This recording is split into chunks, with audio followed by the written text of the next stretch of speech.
Welcome to Super Movie Brothers. Let's start the show. This is a podcast on the Podfix Network. You can check out more shows like it at podfixnetwork.com.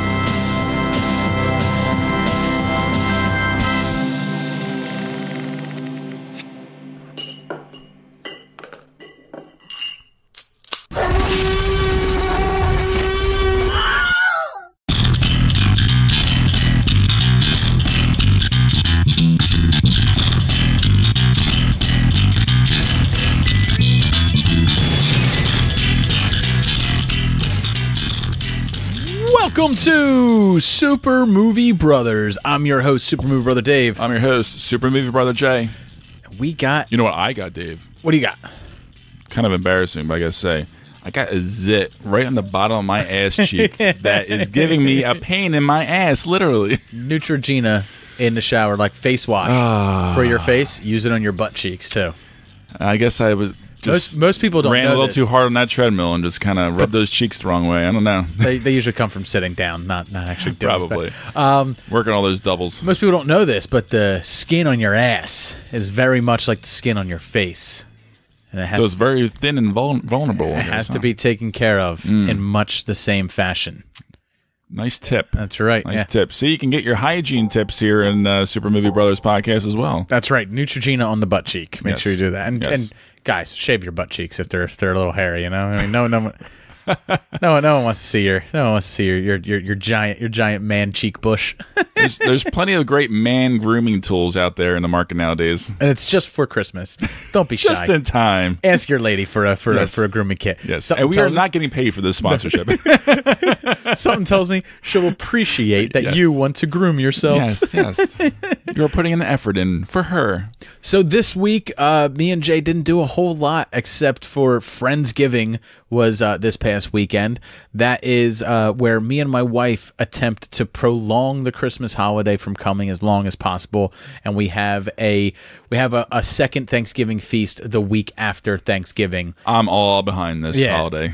We try to. I mean, Friendsgiving isn't like new. We're not like the inventors of it. People have done it before, but that's the reason we do it the weekend after, is because I try to keep Christmas out of this house for at least one more week, so we get to keep up the fall decorations. I get to cook another turkey and stuff like that.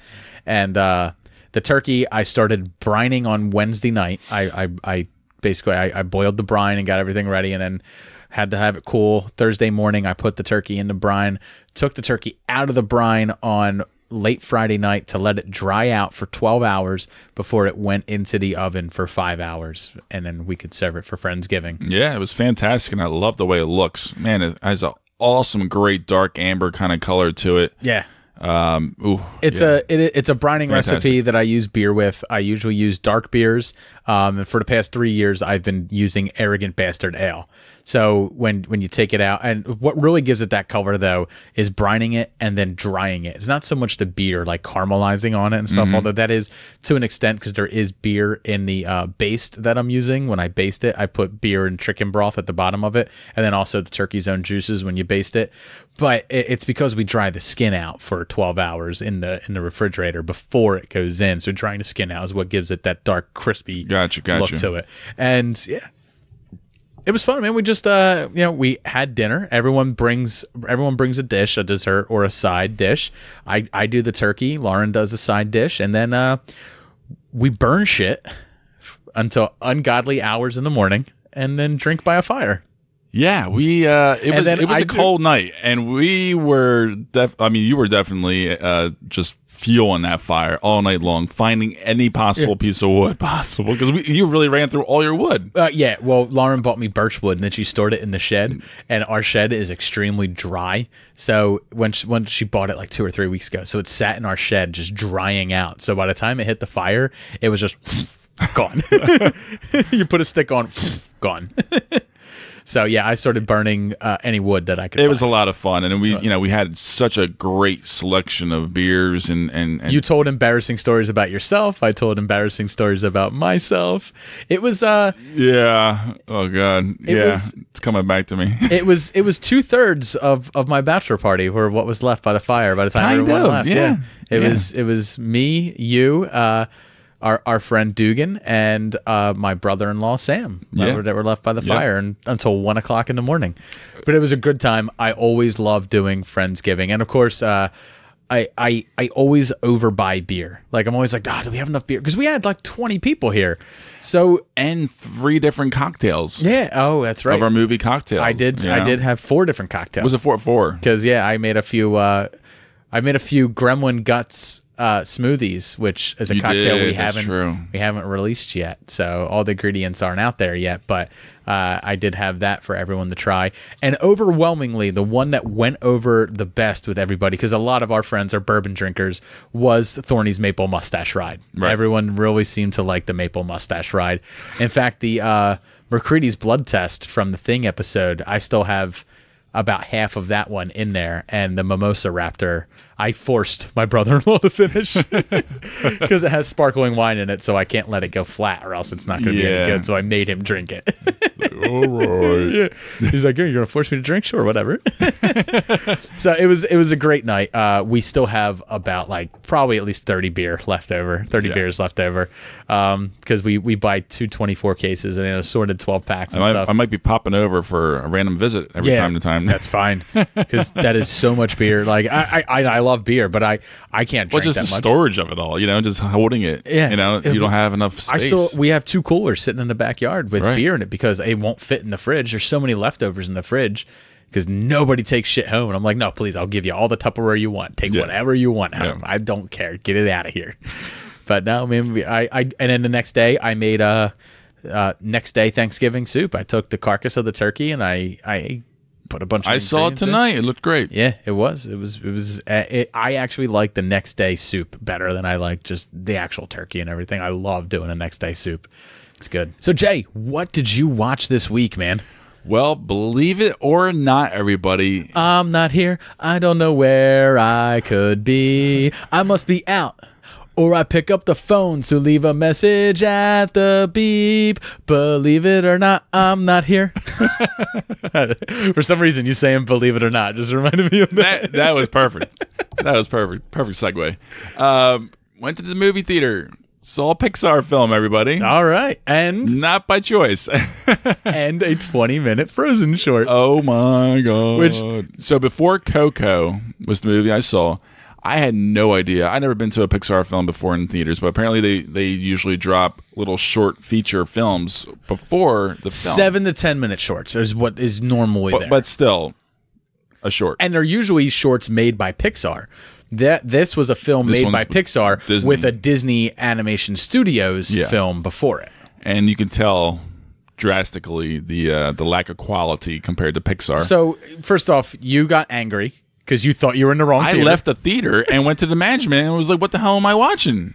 Because I waited a while. I went back and I still felt like I watched another 10 minutes or something, and it was 22 minutes long. It felt like an eternity. Disney made this Frozen short for 2 reasons. One, they need to keep Frozen in the zeitgeist a little bit because they still have Frozen 2 coming out. I get that, but don't spring it on people who are trying to see a movie. They didn't. It was in all the marketing. Whatever.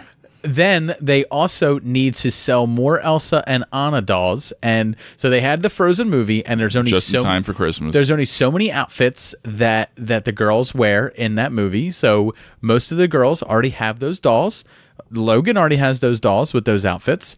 And then there is Frozen Fever, which was a short film that came out about a year and a half later, where they're wearing 2 new outfits. Logan has those dolls as well.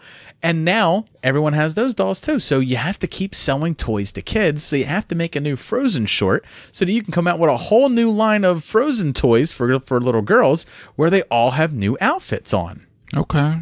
Also it keeps Frozen in the zeitgeist until the Frozen 2 comes out. Now, Disney has pulled the Frozen short from the beginning of Coco, and there was a big hullabaloo over it. And it's like people hate the Frozen short. Disney's pulling it because it tacks 22 minutes on to an already 2-hour-long film. This isn't just America.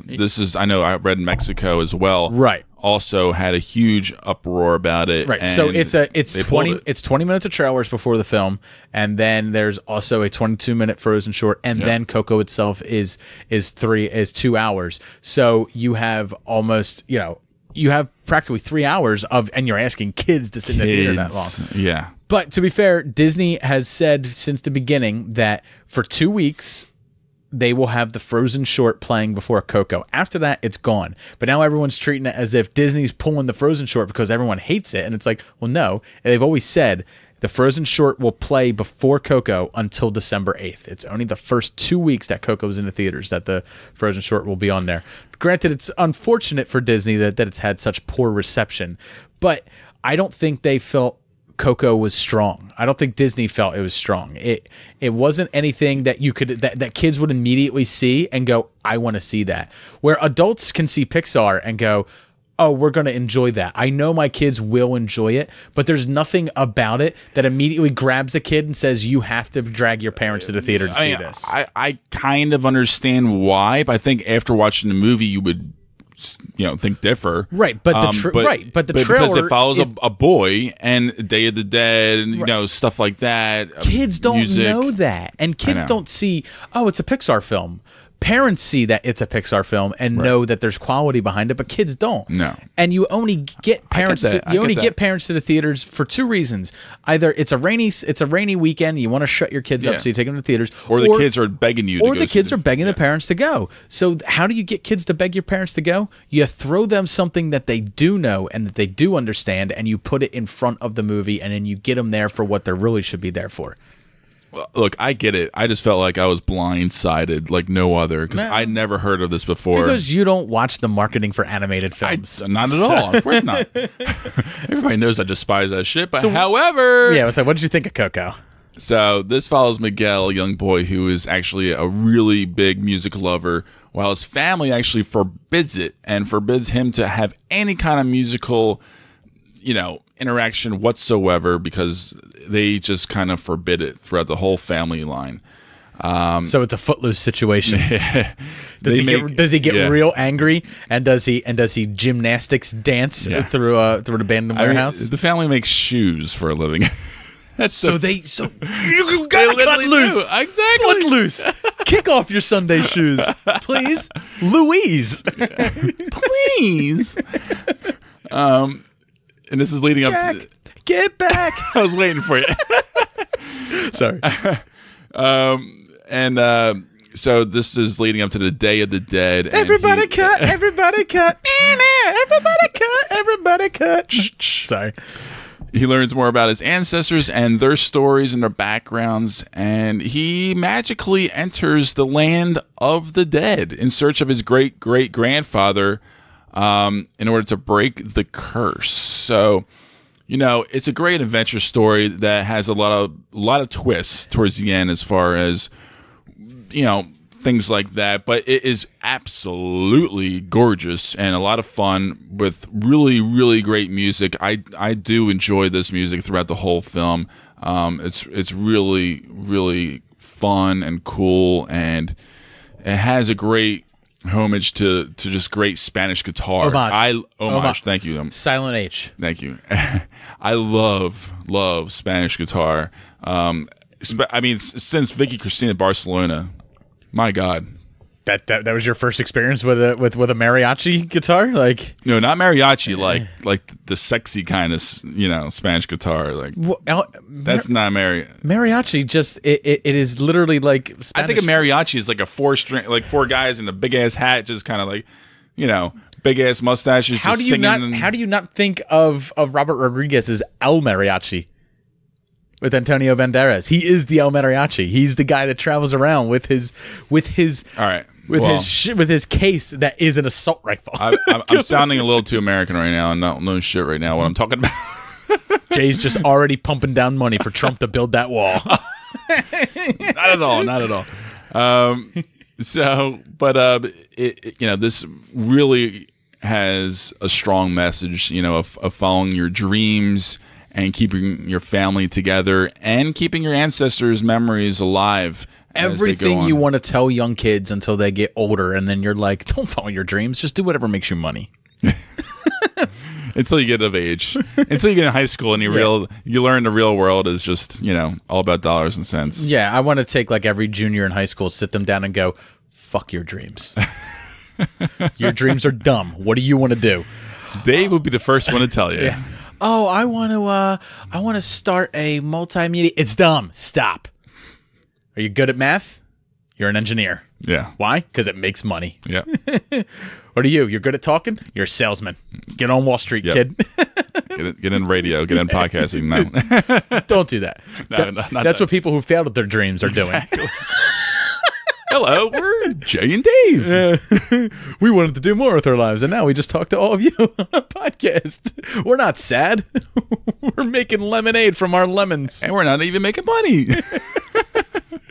We could, but we're so into the craft that we do this for the art, Jay. We're that hipster. You're that hipster. We're too cool. I just haven't found a way to market you yet. Yeah, I haven't found my my little niche yet. My little brand in the podcasting world. You do. We just got to get to Jay's Indie Corner. Right after I talk about the film that I saw this weekend, I saw Daddy's Home 2. Spoiler alert, it sucked. It wasn't great. I enjoyed Daddy's Home 1. How could it? I enjoyed Daddy's Home 1 for what it was. This one does everything that every comedic sequel always does. It's like, what bit was funny in the first one? Do it again, make it bigger.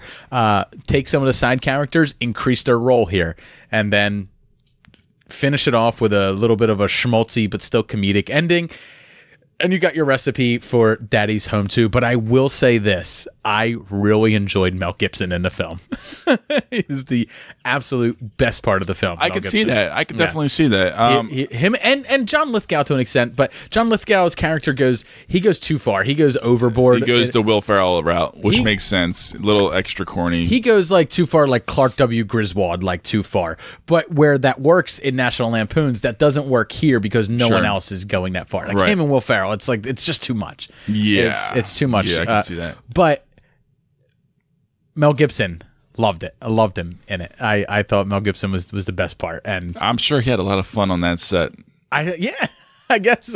He hasn't done something like that in, boy, a straight comedy role. Yeah. Long time. But I did enjoy it. I had a lot of fun with his role in it. Maybe What Women Want. As far as the old Nancy Meyers film, from 1999.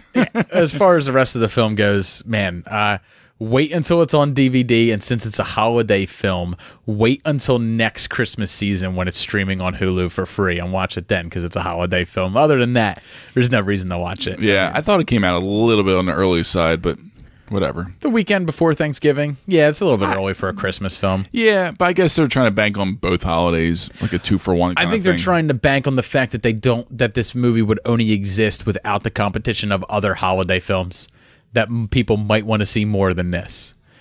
And I think everybody's running scared for Star Wars and Jumanji because their box office predictions are looking pretty high. They're predicting $1.2 billion worldwide box office for its entire run, and 200+ million its opening weekend. Well, put it this way: Fast and the Furious has $1.2 billion in the bank right now. Put that in perspective. Yeah. Over how many? So this is talking about this film alone, not Star Wars franchise. Star Wars franchise is got to be Christ trillions almost. Probably, but no, I think this is actually going to maybe even break it. I don't know. I think it's going to be close to break Fast and the Furious. That's going to be tough. It has to be really, really loved. Yeah. It's going to be. I'm sure it is. But the problem is, it doesn't have the same Disney nostalgic... loves it so much that they gave the director his own trilogy. I know that, but because we haven't had a Star Wars film in so long, that's what The Force Awakens had going for it, where like people were just hammering, just gobbling up every little bit of Star Wars as they could. Yeah, and now all the new fans that they gathered are now ready to gobble up, which is possible. So that's why I think it's a really good chance it might go over $1.2 billion. And we will be here to review it for you next week when it comes out. Because we do have our opening night tickets. We are going to review it, and I'm going to try to get Jay in the studio with me as soon as humanly possible. I'll be available to review that, to get it out as quickly as we possibly can for you. So, cannot wait. Coming up next, Jay is going to snap his suspenders right over his nipples, make them nice and hard for you. He's going to curl up his mustache, and he's going to waft his hair off to the side, order himself a mocha latte frappe fucking tards, and And he is going to hit on your girlfriend as he heads over to his Jay's Indie Corner.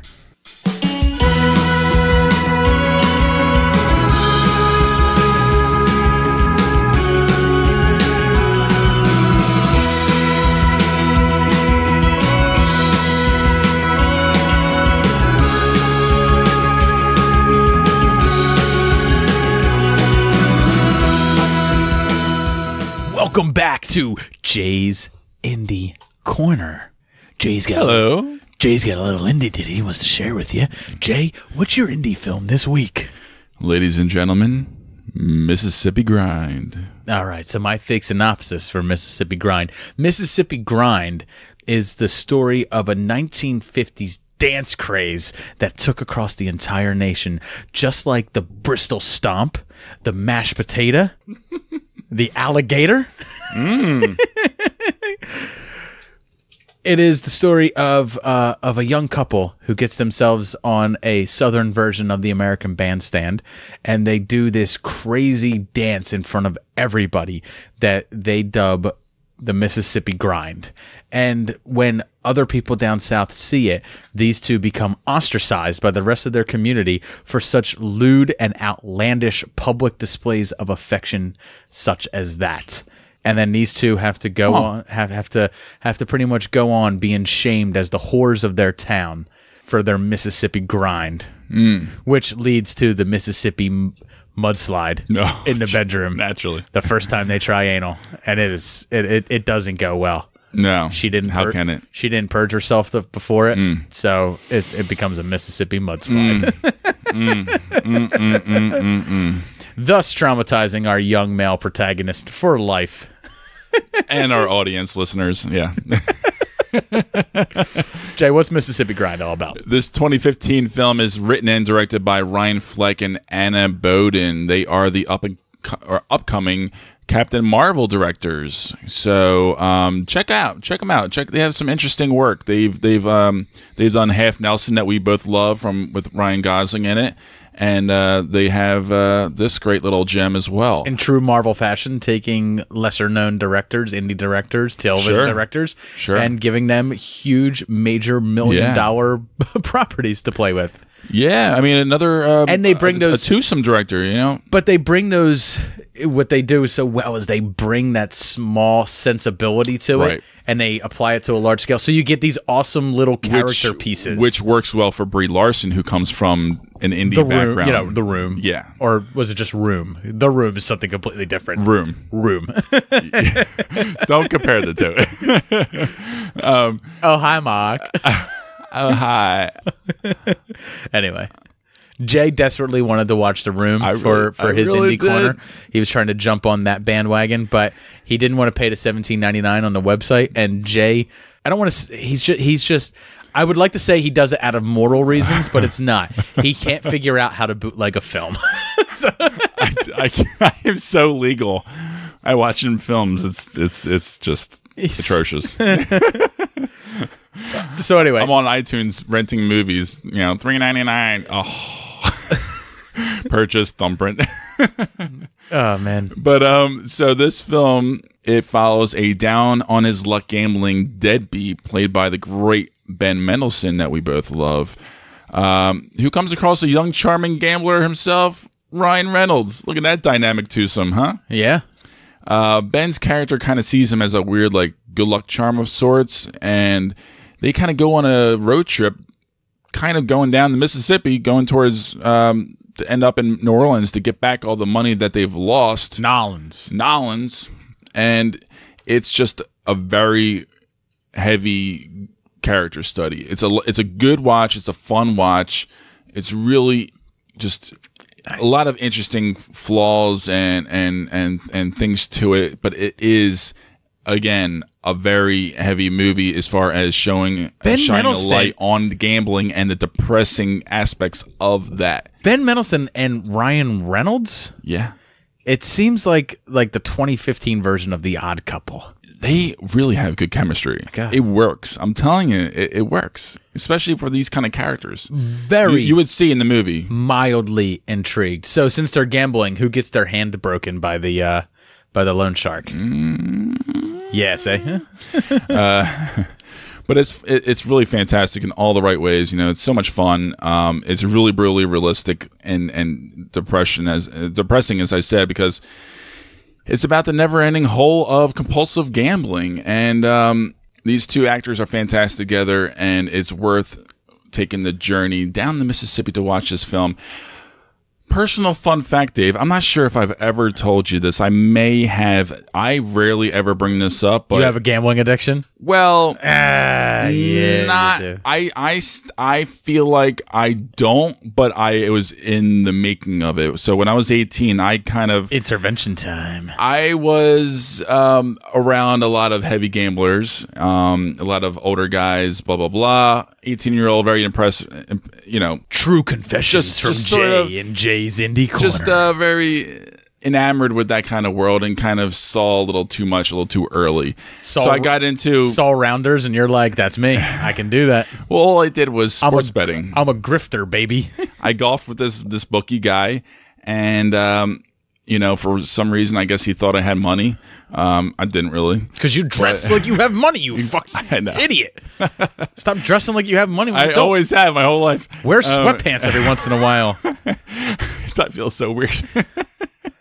I feel like you wake up and like your pajamas are like skinny jeans. And a V-neck. I love my V-necks. Long story short, I was up like $3,500 like halfway through the football season. Difference between me and you, I would have stopped because I'm up $3,500. Right. Like, $3,500, good haul. I'm going to take that. I was betting kind of heavy. This one random year, I got a little cocky and sure of myself and started playing college. I don't fucking watch college football. Lost pretty much every game. You're an idiot. Tried to rebound on second day, Sunday. Lost every game except the Atlanta game. I always remember that. And then I was literally in tears and fear, curled up in the ball, scared shitless, didn't know what the hell to do. I lost $12,000 in 2 days. 12 grand. Yeah. So I'm not gonna get into the details, but I kind of got away with murder. I had to pay back a good chunk of it, not all of it, but you got lucky. Drastic life changes. I went to Gamblers Anonymous for 2 years because my parents had to find out. I would have broke your fucking legs if you owed me $12,000. How much did you pay him? 4 to get him away from you? I'm not gonna get into all the details, but the long story short is it was a very eye-awakening experience, and not just that, but really going to those meetings twice a week for 2 years. Really shined a light on people out there. So this movie, all different kind of walks. This movie really hits home for you a little bit. It does. Yeah. See, and it's something that I go to the casino every once in a blue moon, and I have a rule for me. Like I don't spend any more than $100. If I ever get to that point where I lose $100, I'm out. I'm done. And I stand behind it. I'm good. It's good to have. I'm not gonna you have that level of self-control. How much did you lose in the Eagles game last night? I don't even know any sports bookies anymore. I wouldn't even be able to get into anything like that. Neither do I. That's how I don't get into shit like that, because I don't fraternize with such characters of society. So I don't anymore. No, I'm here talking to you fine folks. Instead, Jay just has to go to his. That was a long time ago, David. Jay just has to go to his herpes support group once a month when his flare up happens. Yep. So that was that's why this story hits home pretty good for me. And I almost had the courage to tell her that I had herpes, but since I wasn't having a flare up, I figured I could get away with it. And then everybody in there goes, "Oh yeah, I figure." Yep, I'm sweating now because I was so nervous to actually bring that up. I didn't want to. I actually what, your herpes? I put it on my notes. I was like, personal story? ? Do we want to bring it up? You've told me bits of that before. You didn't tell me about the Gamblers Anonymous, but you didn't get into the details of it. But you told me, bring it up normally with anybody unless it really kind of comes out like up in like a conversation, and it still has to be with somebody I can trust. Right? Well, but it never came up with us, so I never really. Our audience appreciates you sharing. I hope so. Jay. Everybody Shoot Over Jay, the name of your bookie. No, I'm kidding. Don't do that. Don't make him. Because next thing I know, he's going to be breaking into my house, pawning my fucking computers and our podcasting equipment. Look at all this Star Wars stuff I could sell for money to gamble with. No. Fuck you. I sell my Star Wars stuff. You don't sell my Star Wars stuff. I know. I'd probably get like a quarter of the value from it. Probably, yeah. I'd be like, that looks like maybe $3, and it's like $300. That Millennium Falcon's probably, I mean, it's not that expensive. It's probably about $200 or $300. Stop telling people, we gotta stop telling people how much stuff is in my room. This is true. I didn't buy it for that much. That's just what it's worth now. You have too many guests come over. I do. Even from Australia. They're scouting. They're not. I'm sorry. I'm kidding, guys. So, coming up next, me and Jay are going to get into our beers and our drunk scene for this week.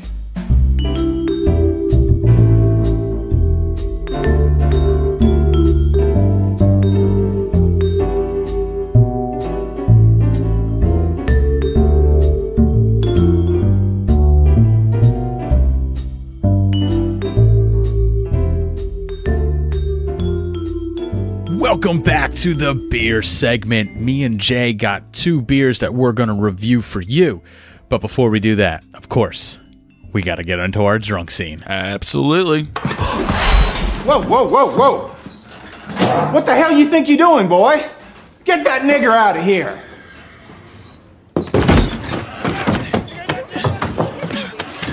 Help! Innkeeper! Remember, get the sheriff, not the marshal. Alas. Now we must act as our own bartender. Sit down, my boy.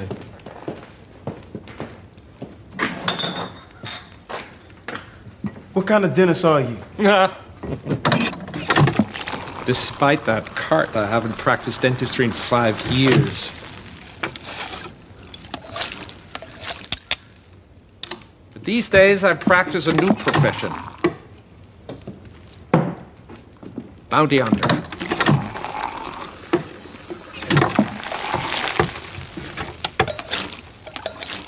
Do you know what a bounty hunter is? No.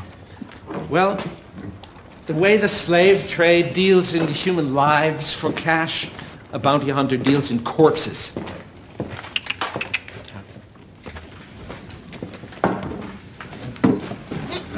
Prost. The state places a bounty on a man's head. I track that man, I find that man, I kill that man. After I've killed him, I transport that man's corpse back to the authorities. Sometimes that's easier said than done. I show that corpse to the authorities, proving, yes, indeed, I truly have killed him, at which point the authorities pay me the bounty. So, like slavery, it's a flesh for cash business. What's a bounty? It's like a reward. You kill people, and they give you a reward? Certain people, yeah. Bad people?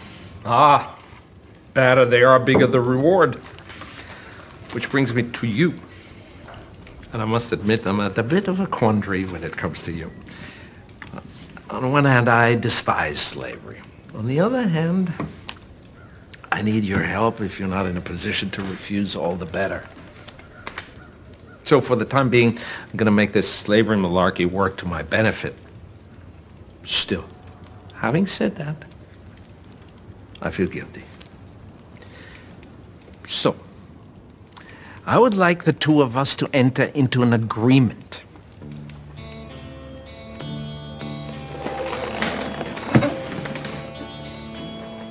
I'm looking for the Brittle brothers.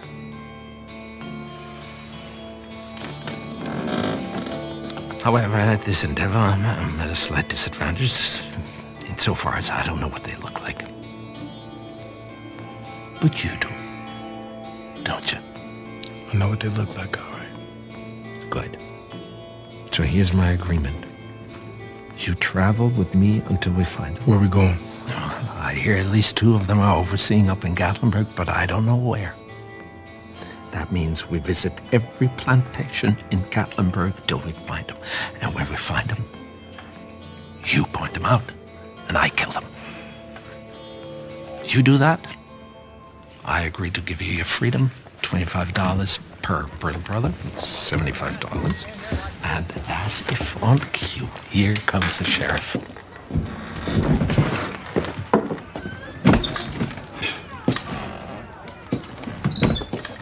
Okay, boys. Fun's over. Now, this one isn't so much a drunk scene, perhaps, but more a fun little bar, Western bar, drinking, negotiation type of scene of sorts. I chose it more for the care that Dr. King Schultz shows in pouring his beer. And you know, he's German. So clearly, and we're talking about Django Unchained, the film. I think everyone got that from the scene that played. And obviously, throughout the whole film, race is predominant throughout the whole picture, and it's the whole point of it. Wait a minute, you're gonna have a movie about slavery, or where slavery plays a major role in it, and you're not going to bring race up. You're gonna ignore race completely. No. I'm just saying exactly. But you can't. There are funny zingers and funny moments that happen in the audience's right favor, put it that way, for in a comedic effect, right. So and this is one of those scenes partially, and it's just the way they deliver their lines and their behavior. You know, when he tells him to get him out of there and he starts running out, don't forget the sheriff, not the marshal. Yeah. And then, you know, he talks about the flesh for trade business, all this stuff. I mean, this is really where the film comes together. This is really where it's the beginning, it's the end of Act 1, but it's sort of like it's sort of the agreement that'll carry us through the rest of the film. Right. You know? It's the beginning of their relationship, and their relationship is an important part of the film. The respect. Yeah, exactly. Not just respect. I mean, I think, you know, even though Django is an adult and stuff like that, he's never had a mentor. He's never had anybody actually looking out for him in the way that Dr. King Schultz does. Not at all. And I don't think when Dr. King Schultz enters into this agreement with him, I don't think he thought that he was bringing on a companion. He thought that he was, like he even says, I feel bad about putting you in this position. But that being said, you know, it's better that it's more advantageous for me if I put you in a position where you can't say no. But he still feels bad, so he offers him the chance at freedom. So in Schultz's mind, it's just, you help me, I help you, you get a little bit of money, and you get to go on your way. Yeah. I think it's only after he serves no purpose other than he knows what these two guys look like, and that's it. It's only after Schultz realizes that Django and has a lost love, has Brumhilde out there, that he really falls in love with Django and really wants to help his cause. And Django comes out of his shell more and more, and has a little different kind of personality and flair and a good talent. But we're getting a little away from our scene we here. Are. So after he explains all this to him, he offers him the deal. He's like, here comes the sheriff. And the sheriff comes in, tells him, you boys have had your fun. They go out. And, you know, King Schultz walks out with his hands up, and then he has that little gun that's hidden up his sleeve that he pops out, and he shoots the sheriff right in the chest, and the sheriff drops dead. And it took me a few times watching that to realize, I was like, you forget that King has that gun up his sleeve until he shoots Monsieur Candy later on in the film. But, you know, he shoots the sheriff dead, and the sheriff's laying there, and everyone's kind of in shock, and he points to the bartender, now you can get the marshal. And that great Christoph Waltz delivery. I mean, he knows how to deliver some lines. But what I really liked was, he's a German, so obviously he knows how to pour a beer the right way. He takes the knife and he scrapes the top off and then tops it off just a little bit more. And then even when he's talking with Django and he's going through their plan and stuff like that, you know, he picks up his glass and Prost. You know, like a real German, man. Yep. I really enjoyed. It's one of my favorite scenes in the film. But King Schultz is my favorite character in that film, just hands down. I loved his whole character arc. You almost every time you watch it, you want him just to shake Candy's hand. Just shake it.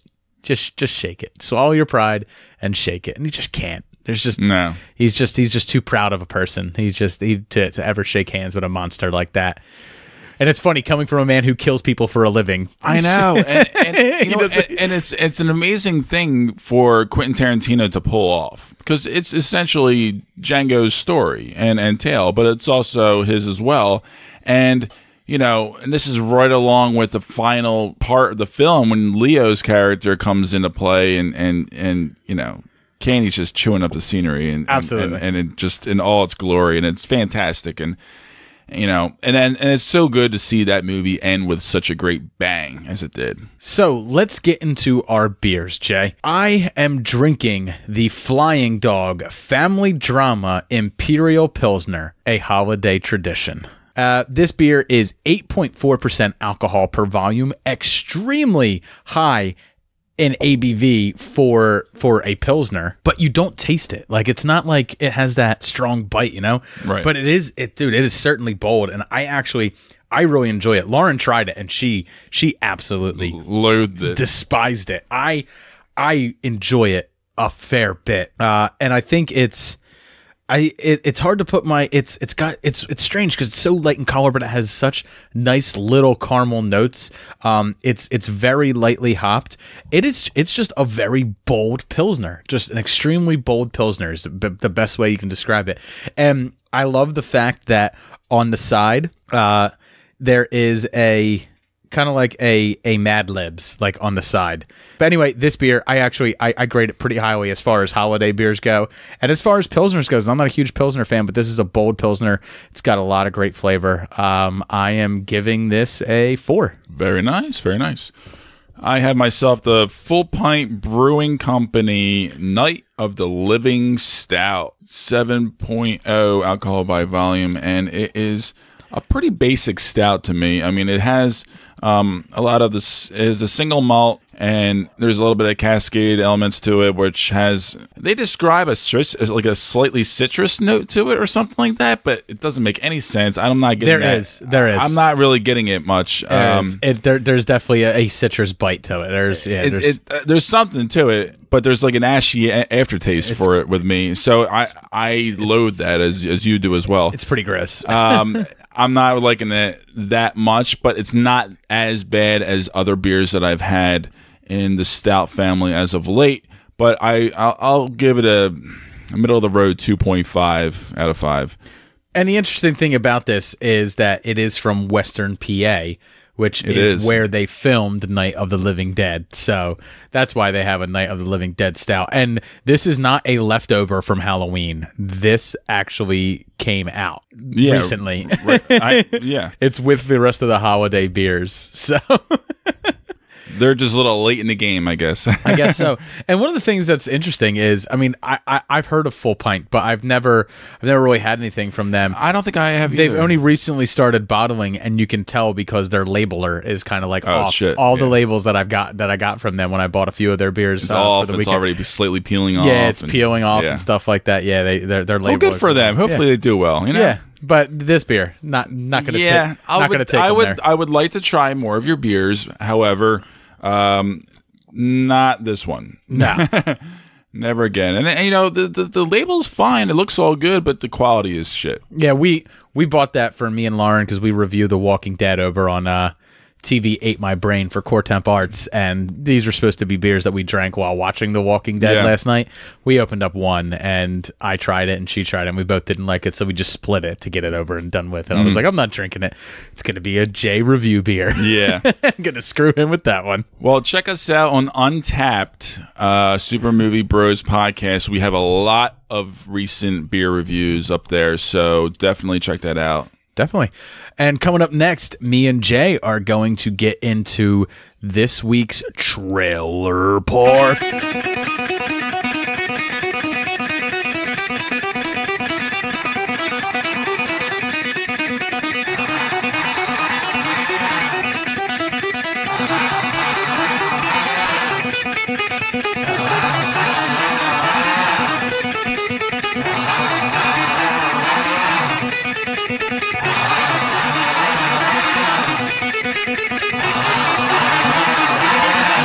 Beer! Thunderstruck! Thunderstruck! Yeah, Thunderstruck! Thunderstruck! Welcome back to Trailer Park. Me and Jay are going to talk about 3 trailers that dropped this week. One of them's not really a trailer. We're going to get this one done and over with real quick. It is a trailer for the trailer that drops on Thursday. So it drops Sunday night. So by the time you're listening to this, this trailer will already be out. We're talking about Jurassic World: The Fallen Kingdom. Run! Run!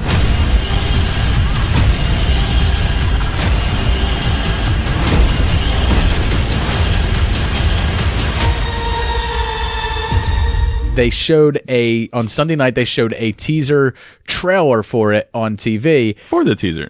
for the teaser. A teaser trailer for the teaser. And what it is it's Chris Pratt running through a field. Behind him, it looks like a volcano was going off or something very big exploded. And he's telling everybody to run, but awkwardly, though. His arms are flapping around a little on the, like, Jack Sparrow. I think it's because he was motioning go with his arms while he was running. But yeah, he was running with like kind of funny. He was running with T-Rex arms, you know? Yeah. But we see a new character in this as well. He's obviously young. He's like another teenager. I don't know how he fits in here or anything. I'm sure the trailer will show that, but we didn't get a good look at him. And Bryce Dallas Howard looking as Jessica Chastain as possible. Of course. I felt like she looked like, I was like... Her other twin. Yeah. And they are obviously back on Isla Nublar, which is the location of Site A, just like they were in the first film, because we see one of those transportation pods, one of those glass spheres that the boys were trapped in the first one there. And there's a whole bunch of Brontosaurus running by. We see Gallimimus running like they did in the first film, and then we see the Compies also running. So everything's running from something very big. But it could be they're all just running from the volcano that just erupted, or there could be something larger coming, because we know the Indominus Rex is dead. So what are they going to be fighting this time? It's hard to say. I mean, I'm sure that's going to be a fun sequence to watch. I'm sure they won't show us in the trailer either. I'm sure. You keep your monster a bit of a mystery for the teaser, especially this early on. Yeah. There's no need. I mean, Indominus Rex, throw in a good tease, but don't be showing. For the first one, Indominus Rex, we only saw what Indominus Rex looked like before the film, because they started marketing toys before the film came out. So that's the only way. Because in the trailers, the most you saw of it was it had its eyeball was in one scene, and another scene was a flash cut of it jumping at the lens and chomping down, but that was it. You didn't really get a full picture of it until the film actually came out. But I'm not as excited as I thought I would be for this movie, because when Jurassic World first came out, the first one, I was jazzed. I couldn't wait to go to the theaters to see it, and I saw it and I really enjoyed myself. But it definitely has diminishing returns every time you go back to it. It's not like Jurassic Park, where you find something new to love every time you watch it. It's more like The Lost World, where it's like, yeah, it's okay. Yeah. And you start seeing the holes in it the more and more you watch it. I know. And I saw it twice, and I did enjoy watching it. It's a taut, fun action adventure, and it is what it is, and it doesn't break new ground. No, it's not anything that blows your mind per se, but it was still fun to revisit that world, and you're kind of hoping that they're going to improve on things that they maybe struggled with on that first one. I think I'm very cautiously optimistic. I think I'm not sure if this is a quick cash grab sequel type situation, or if it's going to be something of quality. Jurassic World, like Star Trek did, and like a lot of Abrams films, I guess, too, like Super 8 and The Force Awakens, it played on your nostalgia, right? It played on everything you liked about the original film, and then doing it again. He's good with that. Yeah, and this was Colin Trevorrow who directed that. But it seems to be a thing of directors that come from that Spielberg line, like those mentality kind of, and where they wind up, since they're doing something in the Spielberg universe or they're working within that, they have to pay homage in some way, and the best way to pay homage is to play with your nostalgia. So and playing that same kind of tone, that kind of world, I mean that's just what it felt like to me. The more and more I watched it, that you don't want to veer too far off. Right, and then the whole message of the first film was the old versus the new, and what I kind of liked was old won out, right? Like nostalgia beat new, and then we're gonna get this next film, and they're still doing, from all rumors, they're still doing genetic experimentations. They're gonna be going against genetic monsters and stuff like that. So it's like old beat new, but now new still gets to rule the box office. It's not the T-Rex that they're running from, But isn't that how society is today anyway? I guess. I mean, we always right now we're kind of going back in that realm of the old school stuff is coming back. Even though you long for yesteryear, tomorrow is still around the corner, and it's coming faster than you can look back. No, there's very much two sides of the coin, in this day and age, and how a lot of the old school stuff is coming back, and the flavor that we all kind of miss. There is, on the other side of it, crazy digital advancements, robots. I mean, everything. The tech world is still growing and thriving. I guess so. But a lot of people don't want that. But there's a lot of people that do. Let's get into our next trailer, Jay. This one you're going to take point on because it is for all the money in the world. You carry a gun, Mr. Chase? I never bothered. Ruins the line of your suit. You used to be a spy. My child is a prisoner. $17 million. All they will take is eye, his ear, the hand, and don't tell me you don't have the money.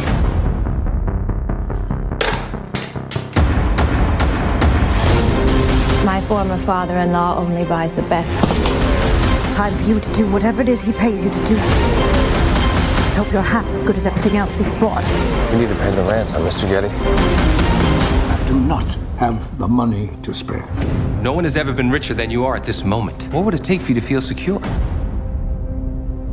More. So this trailer is something that came out very, very fast. I'm really shocked at how quickly they rebounded with showing a trailer with many different cuts of Christopher Plummer replacing Kevin Spacey in this movie. All completely, within a month. They needed to. They needed to do it as soon as possible. It was nothing but bad press behind this movie. And it comes out later this month on the 22nd. Yep. And they changed the whole tone of the trailer as well. The first trailer had a different kind of setup and tone and pace to it. Yeah, I saw the first trailer. It was not that great. Not that great. I didn't enjoy the first trailer. And it was very Michelle Williams heavy in the first trailer, where this second trailer. And it built up to the reveal of Kevin Spacey. Right. And caked on makeup, trying to, going for his Oscar Beatty type of like role of playing an old John Paul Getty III. And this follows essentially Michelle Williams is now is that the same Getty that owns like Getty Gas, like I assume Getty Petro? That's what I was assuming. Especially the richest person in the world at the time. I'm sorry, that's not his name though. The boy that got kidnapped is a 16-year-old named John Paul Getty III. His grandfather was the wealthy Getty, but his father wasn't really in the picture most of this movie. I'm not sure why, but they don't show him in the trailer. Michelle Williams played the mother, and she obviously does not have the funding and the finances that the Getty family has. And these guys that kidnapped her son is trying to do the whole ransom card, and she's got no money. And the Getty family doesn't want anything to do with the family at all. And and that's essentially the story. So Mark Wahlberg is an FBI agent. There he is. That's what I was pulled into the picture and to save the day and try and investigate the kidnapping. And Christopher Plummer plays this stone cold, wealthy guy that just wants nothing to do with this bastard. I guess in his mind, a bastard child of sorts. Doesn't matter how many times I see Mark Wahlberg. Every time he walks into a trailer or in a scene, Marky Mark. I picture him just looking at hey, how you doing? How's your mother? That's good. And he just flexes his arms just a little bit because I swear that dude only works out his arms. Like you ever see his? He has a tiny body. Like, he doesn't ever have abs. No, it's chest and arms. And arms. Like that's just all chest he does. And arms. Yeah. How's he even find a suit that fits him? He doesn't wear suits. That's why he wears a suit in this. Hey, how you doing? How's your mother? But it's the 70s. It takes place in the 70s, I believe. So you know you can get away with a little bit looser fitting clothes, right? I don't know. Straight out of Dorchester. Yeah, sure. Why not? But the second trailer had a much more fast-paced, action, tense kind of suspense thriller like element to it. I don't think it's going to play that way as a whole in the movie, but I'm intrigued. I think it's going to suck. This movie's going to suck. I don't think it's going to suck as much as you think. I think really Scott wouldn't have done the drastic changes as fast as he did and put the money behind it if they weren't confident with this picture, you know? It's going to suck. I don't know. We'll see. Ridley Scott. I don't know. You never know. It's got me so afraid. Ridley Scott's I'm intrigued. intrigued. Last minute reshoots. It just smacks of everything. I know, but wrong. I like everybody Mark involved. Wahlberg. I like the way it looks. We'll see. I guess we will. Now, let's get into the real trailer that I'm here to talk about. Really, the only reason we're doing a trailer. I'm gonna go take a nap, and you just, you go on your rant now. So the next trailer we're gonna be talking about, which is one that I was so pissed off, it dropped Tuesday after we were done recording last week. Ridiculous. So we're like a week late to the game, but we're talking about Avengers: Infinity War trailer. Mm-hmm. There was an idea to bring together a group of remarkable people. To see if we could become something more. So when they needed us, we could fight the battles that they never could.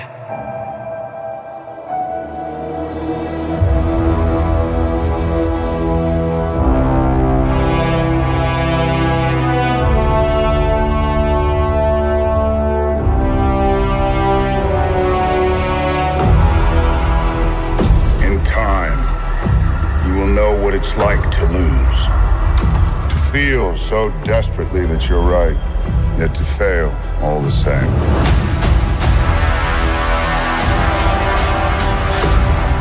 Dread it.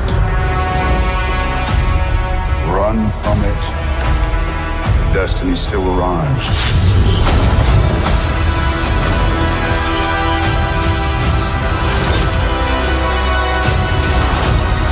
Evacuate the city. Engage all defenses. And get this man a shield.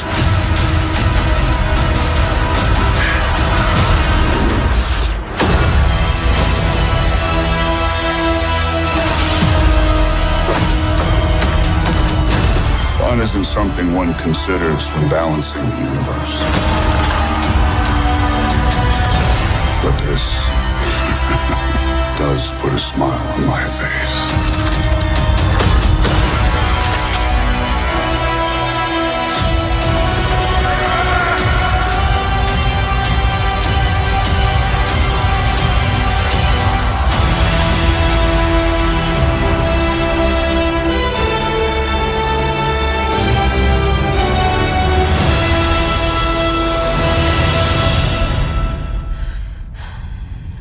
Who the hell are you guys? So this trailer has a lot for the eyes, and it does the way it starts off? It broke records. It's the highest watched trailer ever. Well, so a lot of people, well, not a lot of people, but a good amount of people have seen this trailer already, or portions of it.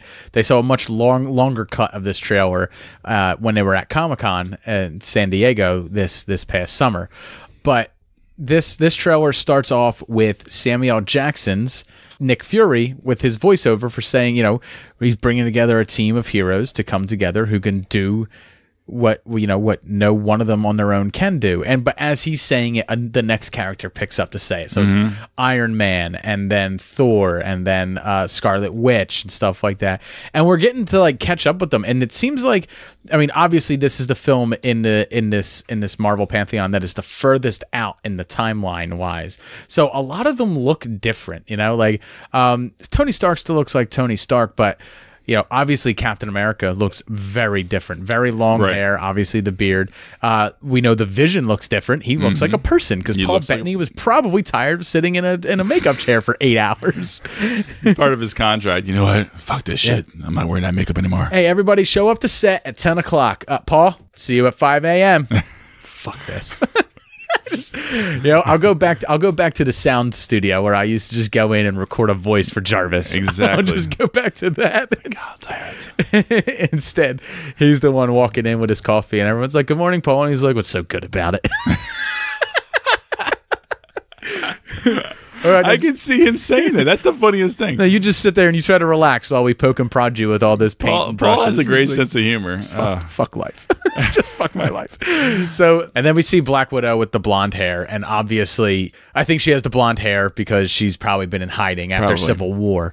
And the trailer, after those voiceovers, we see a scene of the Hulk, of Bruce Banner laying in the middle of the Sanctum Sanctorum where Doctor Strange is, and he's there. And the reason he's there is because in the Infinity War comics, it was the Silver Surfer that crashes through the Sanctum Sanctorum and warns Doctor Strange that Thanos is coming. In this, it's going to be Hulk who warns them because, as we saw in Thor Ragnarok, it ended with Thanos' ship right over top of Thor's ship. So Hulk was on that ship. So if that ship got blown to smithereens, or Hulk got himself to an escape pod of some sort, got himself off, and then crash lands on Earth to warn everybody. So he's sort of like a herald. He's there to warn everybody of what's coming. Meanwhile, Loki and Thor are still out in space. We see a scene where Loki's walking over dead bodies of what we presume is Asgardians, and he has the Tesseract, which we know that in Thor Ragnarok, when he went down into the armory, he walked past the Tesseract and looked at it and just kind of like, almost like a wink and a nod to the to the audience, was like, I'm going to take that. Yeah, exactly. And it plays well coming off of Guardians 2 and Thor as far as their storylines in space. It's all very fresh in our minds. But I think what's different about this is he doesn't look pleased with himself. He looks pretty forlorn handing it over. Right. He doesn't have that usual menacing look. I think he's handing it over to save his brother, to protect what's left. Maybe. I think he's doing it as a last-ditch effort, like, leave us alone and you can have this. And very easily Thanos could just take it from him, but in this regard, he's sure. He might even be giving himself over too. I don't think it's a huge plan, because there's the rumor that Loki lost in the original Avengers on purpose because he just wanted to get home, and he knew that by allowing Thor to catch him, he would get home. So, and then there's also in that scene where Banner is laying on the where he crashed to the floor. If you look in Tony Stark's hand, he's holding a flip phone, and we know the only reason to be holding a flip phone, if you're as high tech as Tony Stark, is if it's that phone that Cap gave him and said, if you ever need me, call me. I think he's about ready to give him that call. Yeah. And I love the Thanos voiceover throughout the entire thing. I love that line that he says, is like, one does not think of fun when balancing the universe, but this does put a smile on my face. And then he walks up and decks Iron Man, knocks his dick in the dirt. I'd like to see his motion. I thought it was a pretty good punch. I think his visual effects are going to be pretty strong in that regard. When his first appearance didn't wow me though, because he literally walks out.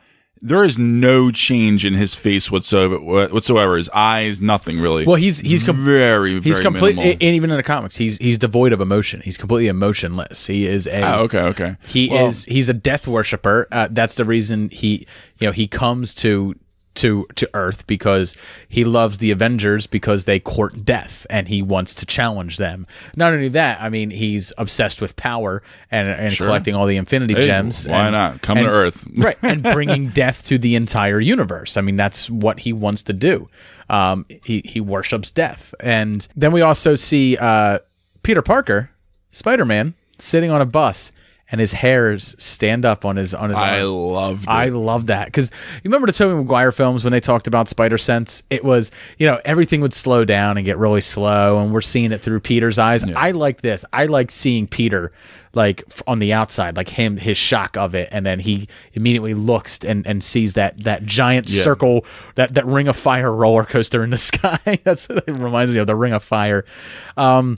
And then we get a shot of him in his new suit that they introduced at the end of Homecoming, and I don't like it. I don't like it at all. That's my least favorite shot of the whole trailer. I really hope that is only there for like a brief fight in this, and then it gets destroyed to the fact that he has to go back to his old Stark armor, his old Stark outfit, the one that he wore for the predominantly I hope so. in Homecoming, because I do not want to see him in this this Iron Spider suit for very long. Yeah, I don't know if it's just the way they're lighting and shooting his scenes with that suit, because it's very shiny. I don't like that. It's very shiny. It's very bold and kind of tacky looking, and it just does not look appealing.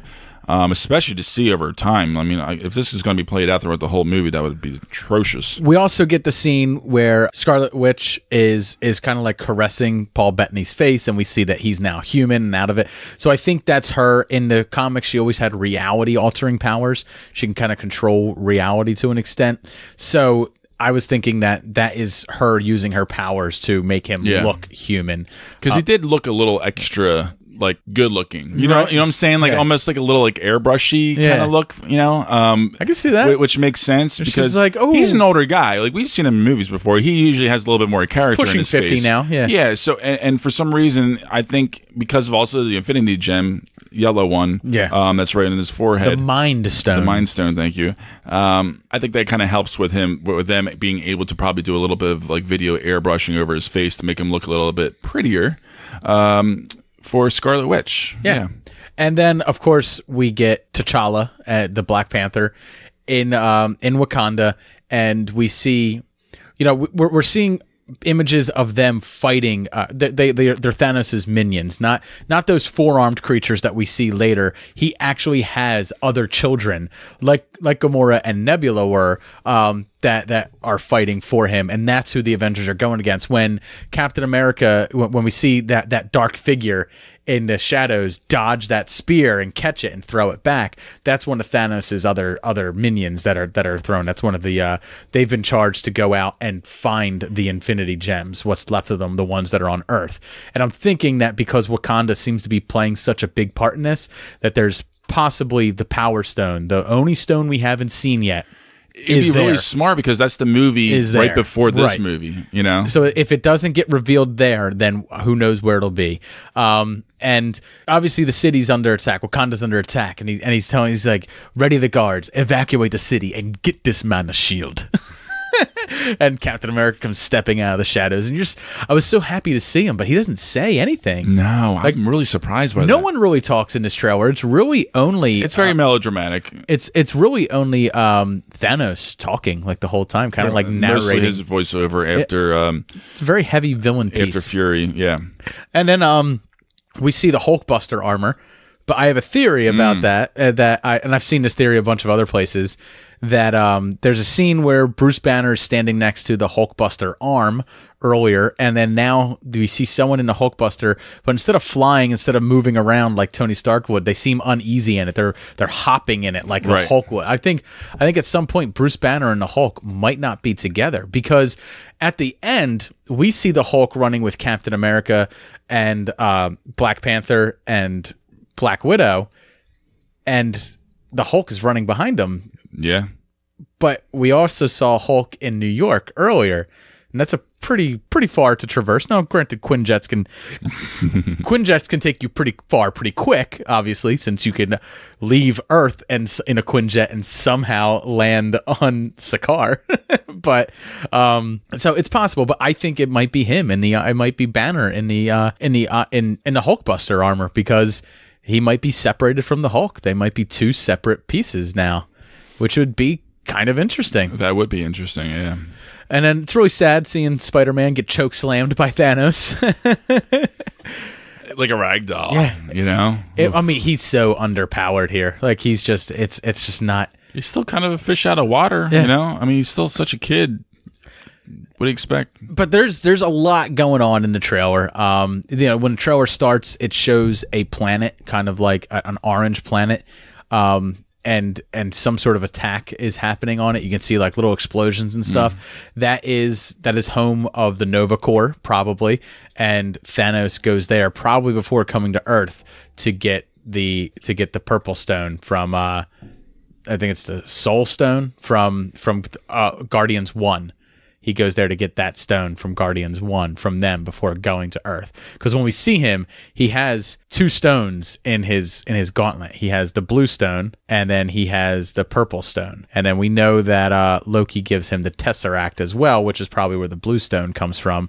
So he still needs the Power Stone, the red one that we saw in Thor Dark World, which was given to the Collector. So he still needs to grab that one. And then the Mind Stone, which is in Vision's head. And then there's, I can't remember, the Time Stone, which is in the Eye of Agamotto, which is being worn by Doctor Strange. And then, of course, there is the Orange Stone, the Power Stone, which we don't know its location, which looks like it's probably going to be in Wakanda. That's why. Oh yeah, it definitely is. Yeah, but a badass trailer, man, absolutely badass. Very excited to see this movie. Great way to finish the trailer too, and, right? And to keep the score. You know, you have that song come on. Yeah, again. It's slowed down. I think it's fitting. It's made more dramatic. Yeah. You know, but and of course the way the trailer ends is but Thor. It needs to be, because this is a war. This is a war movie. Yeah, 2-part war movie. It's all been leading to this. So you have to, if you're saying it's, everything we've been doing since 2008 has been leading to this here,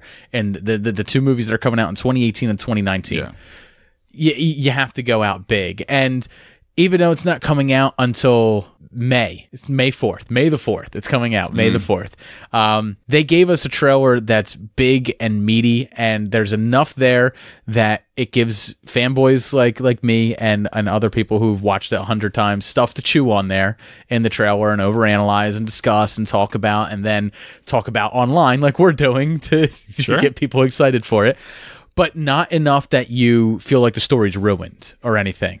Oh yeah, no, they did a fantastic job. Yeah. They really so did. They gave just enough. There'll be another one sometime in probably February.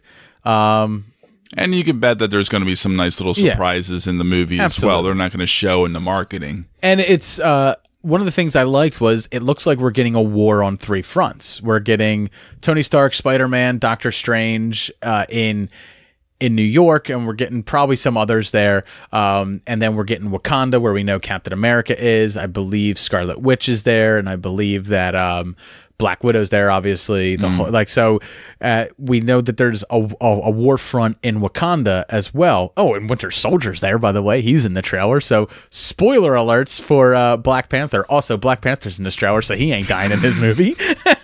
Don't worry about that. He's gonna make it. What do you expect? And Wakanda apparently will be just fine because it's still here. There's still a Wakanda to protect. So, and then there's the galactic battle that's going on in space with Thor and the Guardians of the Galaxy, because we see Thor inside of that giant machine where it looks like he's trying to either rip it down or hold it together or whatever it is. I was thinking, I wonder if that's a Starforge, and I wonder if he's forging himself a new hammer. Wouldn't that be pretty fucking sick? I guess what else would he do, right? On a spaceship? I don't know. But I was wondering. Makes sense, huh? I was wondering what that thing was that he was in. I was like, what if that's like how you forge a hammer, like out of a dying star? Is that giant machine that he's in? because we know he has the powers of the Allfather. We know he has Odin's powers.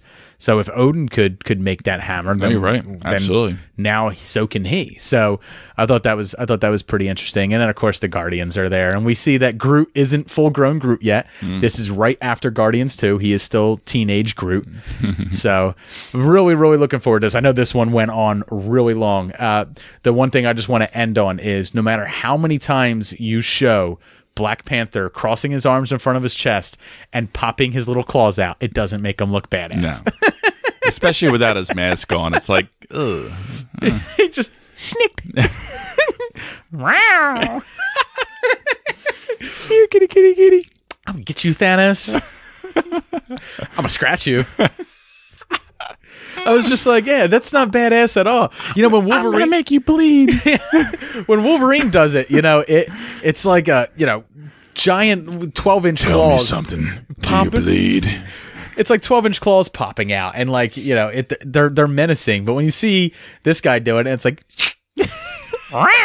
or like Ryan Reynolds in X-Men Origins Wolverine. Well, I don't have an incredibly fast healing factor, or super strength, or the nails of a bag lady. It's just, what are your powers, Black Panther? Super fast, super strong. I got these dope claws. It's like, I guess so. Like, all right. Thanos, watch out. Thanos' face is already all scarred up anyway. It's already all lined up anyway, so just I'll add some sexy scars to him, you know, it'll be good. Yeah, the ladies will love it. Black Panther just shows up to the fight with a catapult, just firing cats at Thanos' face. Oh, God. And then the two people we didn't see in the trailers, probably more, but we didn't see Ant-Man, and we didn't see Hawkeye. So, yeah, not necessary. Someone's going to die. Something tells me Jeremy Renner. Hawkeye did die in the comics at one point. I think Jeremy Renner might not be one for this. He's human. What do you expect? And Captain America, they've already set up that there's two replacements for him there. There's the Falcon and there's Bucky. Sure. Captain America's probably going to die. I don't know whether it happened in this film. It'll probably happen in the next film. But I think this film's going to end on a big down note, and they are going to leave you on a huge cliffhanger for the future. And that's why I kind of think that they might go with Captain America's death at the cliffhanger. Yeah, very possible. So coming up next, me and Jay are going to get into our final movie homework films. So stay tuned.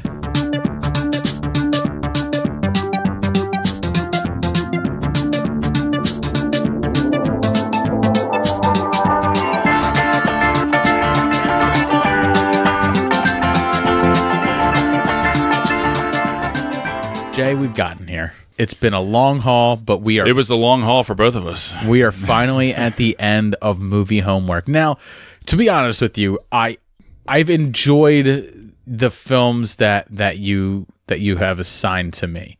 Michael Clayton, I was not crazy about, but I enjoyed it for the acting piece that it was. Like, I enjoyed seeing all those guys chew up the scenery. And it was almost like, when I say guys, I mean, like, that was very, other than Tilda Swinton, that was very much a Glengarry Glen Ross type film, you know, where it was just businessmen chewing up the scenery. And then we go to last week's film, A Single Man, that I watched, and I found things to enjoy in that, both visually, thematically, and then also with Colin Firth as an actor and his character. However, I found a ton of things that I thought were overdone and just far too much, you know, style over substance kind of thing, whatever. Or far too much stylistic pull over substance of story pull. And as I've always said, I'm more of a story person than I am any type of you know, even when it gets down to my superhero films or my Star Wars films or my sci-fi films, stuff like that. Like, I love when CGI is done well and it looks good. I love when practical effects are done well and it looks good. I would give all them up for great character, great story, and fun. You know, like. That's where you and I differ in a lot of ways with our movie going. And then we get to the film I watched this week, The Diving Bell and the Butterfly. Yes. and I'll get into it when we get to my film. But just your 3 films that you've watched now, sum them up, a little bit. Yeah, my first movie was Dawn of the Dead, the original, and it was a movie that I certainly enjoyed more than I expected to. I had low expectations, but the number one thing that I took from it was that the zombies acted exactly how I like zombies to act like. They are very slow moving, just the way they kind of clawed around and just reacted to certain things and just sort of were there, always around in mass quantities of just beings. And I liked the little nuances of different scenes throughout that movie sprinkled in, and then having the final act go out with a great little bang. It's a mad race for your life. It's a mad dash for your life. It really worked. It worked, but there were so many aspects in the first part of the film that really just dragged and just drug me down with it. Until halfway through the film, it just picked right back up, and I had an enjoyable watch throughout the rest of the film. So then we move into Cuckoo's Nest. Cuckoo's Nest is just a fucking classic. Which is your bright spot for the 3 that by far my brightest spot of the 3. And it is just a phenomenal piece of work, and it's really enjoyable. And you and I talked about before that we could pull a lot of similarities with being in that related field of the mental health field, right? With this movie and how different things are and how similar things are as well. Being the time and place being in the 70s in the movie to this day and age. But capping off with Evil Dead 2, Dead by Dawn, Dead by Dawn, Dead by Dawn. I guess I'll start. Let me start with Diving Bell and Butterfly. You hold Evil Dead. Yeah, okay. So I watched The Diving Bell and the Butterfly, which is the tale of Jean-Dominique Bouby, who was the editor of Elle magazine in the mid-90s. And he lived a life of, I would say, posh and luxury to an extent. Right. He never married the mother of his children. Because he did not see himself as being a faithful man, even though he spent long enough time with her to have 3 children. Well, in real life, 2 children with her. In the story, three children with her. He never saw himself as the marrying type. Yeah, he definitely knew that's not who he was. He lived in the fast-paced, swanky life of being an Elle French magazine editor, and he met Lenny Kravitz, right, and many other celebrities and fancy people and such. So a tragedy befalls him where he has a cardiovascular embolism in his brain that occurred within his brain stem, where the majority of people will have a stroke and it may cause some neurological damage. His occurred in his brain stem, which actually wound up paralyzing his entire body with the exception of his left eye. Yes. And he spent 3 years in that paraplegic state, in that quadriplegic state, almost total pelagic state, only having the ability to blink his eye. And this man who lived this life of luxury, of travel, of wealth, and of luxury, and a lot of other things, obviously he's a very sexual person. All of that is now taken away from him, and he is stuck in a bed. And we experience the film through his eyes for the first 40 minutes of the film. It is only through his eyes. You actually don't see what the character looks like until the first time he gets put in a wheelchair and he's wheeled past some dark glass, and he's able to see what he looks like. And we can even barely make him out at that point. It's finally about an hour into the film of this 112-minute film that we actually see what the character actually looks like after his medical mishap.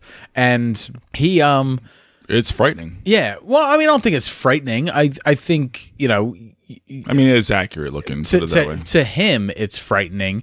And it's a little bit haunting to the audience as well, because we've now had 2 to 3 flashbacks with him before this point, sure, where we've seen what he looked like and who he was before. And now we're left with who he is there, but his mind is still there. And his narration is throughout the entire film. And for me, that narration is awful. It's awful. I mean, I get it. It lets you into the mind of the character, and it's necessary because, especially for the book that was written and the biography about him, that voice is necessary. That he wrote, essentially. Yeah, but it's delivered in such a monotone voice, and all in French, by the way, which doesn't bother me. Subtitle films don't bother me. But it was just the way he talked. He talked like this the whole time, and it was very and that went on for 20 minutes at a time. He would be talking like that, and especially in the beginning of the film. And it was lulling me to sleep. Well, the director Julian Schnabel was he's an artist essentially. He does direct films from time to time, but he's more or less a worldwide successful painter, I guess. And I think the number one thing that I came across with this film was how incredibly beautiful and just bold and ambitious the directing was. And you're immersed. I felt completely immersed in that world and in that headspace and feeling trapped in there. And you didn't feel that way, and I certainly did. No, I mean what I felt was, I felt moments in the film beautiful. When he's shaving his father's face, who's played by Max von Sydow. Right. I love Max von Sydow. I thought he was the most brilliant actor in the film. I thought he did the best job. That phone call he has with his son, where it's the last time they're ever going to speak, and Max von Sydow knows that. He doesn't want to let that on to his son. That because Max von Sydow is also dying. He's dying as well. He's also an older father. He's pushing 92, and his son is in his late 40s. So you can tell he had him at a very late age. That was definitely a tough really scene. Difficult. But I really loved the women though in the movie. Well, I think that's so. There's 3 prominent women in the movie that. So the mother of his children, I found that to be the most beautiful scene of the film, when he's on the beach and he's looking at her and stuff like that. And I mean, but even then, like he still boiled her down, and that's what it comes down to. He boils all the women down to their sexual nature. Like he doesn't, he doesn't respect his speech therapist for what she's doing for him. Maybe he eventually does, but the only reason he goes along with speech therapy is because she's beautiful. Yeah. And the only reason he goes to go through his he goes through a couple therapy, because he just doesn't like him. He's miserable. He's depressed, and he finally comes across a girl that's attractive, and he's like, "All right, I'll keep you around for a little bit." And it's the same thing with the mother of his children, who this is a woman that he's cheated on, refused to marry, and then has chosen another lover over her. And even on the beach, when his kids are visiting him on Father's Day, all he can do is try to look up her skirt. Yeah. I mean, he was a completely, at least the film may portray him as more than that, but I saw him as a completely irredeemable character who did not change who he was despite what happened to him. And even when people were trying to help him, his inner monologue was that of just, it's pointless. Get away from me. I don't want to deal with you. You're an idiot. Like, I never really took upon it, like feeling like I had to like the character. It's not like you're supposed to like him. I never liked the guy really per se, but I think it's just the fact that what he accomplished as far as writing a book from blinking, like doing a certain amount of blinks and learning how to do that with an alphabet. And he didn't learn to hearing do it. his inner monologue, whether it be douchey or not. I thought the way they executed the film was just so unique and different, and I just thoroughly was immersed in it, and I'll never forget that, because that was one of the films that always stuck with me as far as being so bold and out there. I'd never seen anything like it before. For me, in a film, whatever the triumph of the spirit is, or the triumph of your limitations are, I have to like the character, even if liking them, being unlikable is liking them, like even when you have you have a character who's so bad that you like them, you just like seeing them be bad. You like the kid. There was nothing, and I understand that it's written. He's a real person, and it's based on a book that was written by him about his experience, and I understand all that. But even the film took liberties with that by adding an extra child. You're the one that told me that it actually wasn't the mother of his children that was by his bedside. It's the girlfriend who they kind of villainize in the film for never coming to see him. Who even then in the film and I don't think they ever explain that exactly. With the mother of his child the mother of his children who's sitting right there, she's the one who's been by his side. She, his lover finally calls after him being in this, not vegetable, but his medical state for the past several months. Sure. She asks for alone time, and then he has to respond to her and use his children's mother to do it. And she's clearly still hurt. She's still vexed by what he did to him. She's still jilted, and she's still, with tears in her eyes, tells this woman who has done nothing for him since his accident that he still loves her and that he wants to see her every day. She's saying it with tears in her eyes, and the only thing he can do is look at her and think how pathetic she is. Like, that's fucking terrible. What a fucking awful human being. Yeah. And I'm sitting there and I was just like, why do I wanted him to die. I wanted him to choke on his own fucking saliva and just fucking cease to be. I didn't even want him to finish his fucking book. Yeah. I'm not gonna challenge you on that. I mean, you're right. He is a horrible guy. I mean, they don't back away from it. And, I don't want to get into a whole big conversation about his kind of character and his traits, but like, I think, being in his high society well-being and French and being stuck, paralyzed in your body by blinking, your head is going to go fucking whack. And he's already whacked to begin with, so I think he's just going to be in his prick. flashbacks. He's a prick too. He's a prick, exactly. He's laying with his then girlfriend in bed. But on top of being a prick in general, he's going to be. And because she's on the light side of religious, he looks at her and tells her, "I think we should break up when we get back to Paris." And she's like, "Why?" "Because I bought a Madonna painting." And he's like, "Yes." And she's like, "Fine." And he's just like, yeah, because you showed a bit of interest in being religious. Now, I'm not a terribly religious person, but I don't think I would chastise anybody for their religious beliefs. So, but he certainly did. It definitely. He saw her as less of an evolved human because she had religious beliefs. Sure, it's fucking like it's madness. I know. And then even then, when you get down to the relationship with his children. The mother of his children asked whether he wants to see his daughters. No, he doesn't. He blinks no, and then she's like, "Well, what about your son?" And he's like, "Yeah, bring him. I want to see him."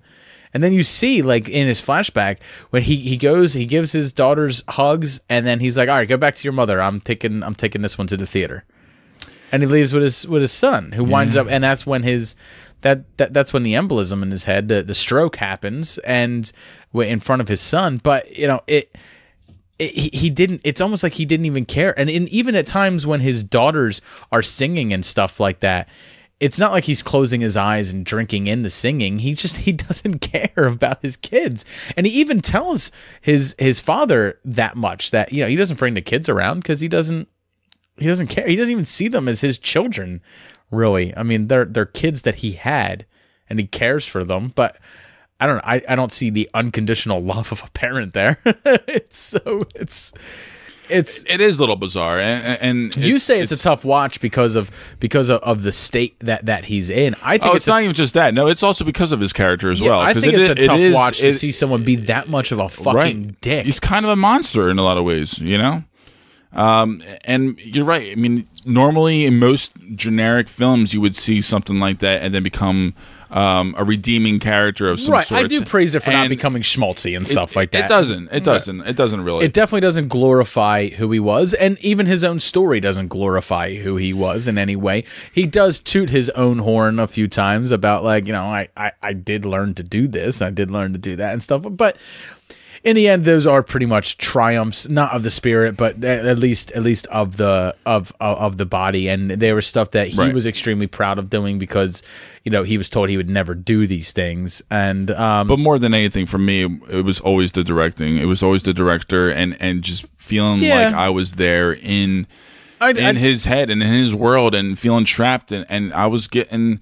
I didn't feel like that. What I felt was emotional for the people that were out there. When you felt trapped inside of him when he's blinking, I felt emotional for those people on the outside. I felt like it was when he's telling I got sucked into it. When it he's worked telling for me. the priest that I have an African shaman who's praying for me, and I promised him my left eye after I died. And I have Buddhist monks praying for me. I got all these people that I've met around the world praying for me. So why do I need this Franciscan priest to take me to some temple that I've been to before where it's supposed to have healing properties? Like, he's being very condescending to people, even in the state that he's in. Yeah. It's shocking.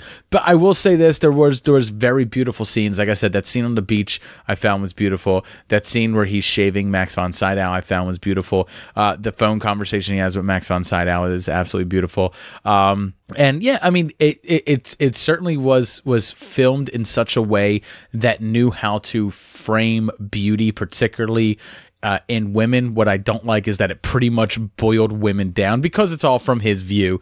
It boils women down to only being worth their beauty, because you're seeing it through his eyes. Not that the filmmaker is saying that, but it's through the character's eyes. Everything gets boiled down to beauty in this, and he he even talks about his ugly visage and how he him trying to soak it, up as much as he can because he's limited. And he compares it to a character from the Count of Monte Cristo, which was to even discuss the ego of the character. He was trying to rewrite the Count of Monte Cristo and make it a modern story. So that goes into the ego of it. One of the greatest books ever written. One of the greatest one of the greatest French literature pieces ever written. And he wanted to rewrite it. He wanted to redo it. So we want to talk about the ego of somebody. Big time ego. Exactly. Yep. I mean, he does later say, "I'm a fool for wanting to rewrite this. This is just so perfect." But it just shows. I mean, as much how far his character would go. Out of the films that you gave me, this is certainly my least favorite. Well, I had a feeling it was probably going to be. It was definitely the hardest to get through. It's definitely the hardest to get through. I did watch it in one sitting. I did not stop it or get up or do anything. I watched it the whole time because I wanted to be immersed. I wanted to try to watch it in the way that you would have experienced it. I even watched it here in the theater with surround sound headphones on and in the dark. Everything I would recommend. Yeah, just experiencing the picture. Everything else around me was black. And by the time I was done, I texted you. You did. Lots of... And I told you, thank fucking Christ, sweet fucking baby Jesus in a manger. That was a motherfucking slog and 3/4 to get through. Yep. Those Super Movie Brother Dave reviews. That's payback for each other, and my score payback for me watching Evil Dead 2. My score is a C+. C+. Okay. I'm sorry, I can't care about a character I don't like. I'll never care about a story if you don't give me a character to root for in some way. That's fine. Or even if he's the villain, I want to see him be the great villain. I love seeing Tony Stark be a dick because Tony Stark plays a great dick. Robert Downey Jr. as Tony Stark is a great dick. Absolutely. You love seeing him be that. But yeah, there's just nothing to like in this guy, and don't want to support him at all.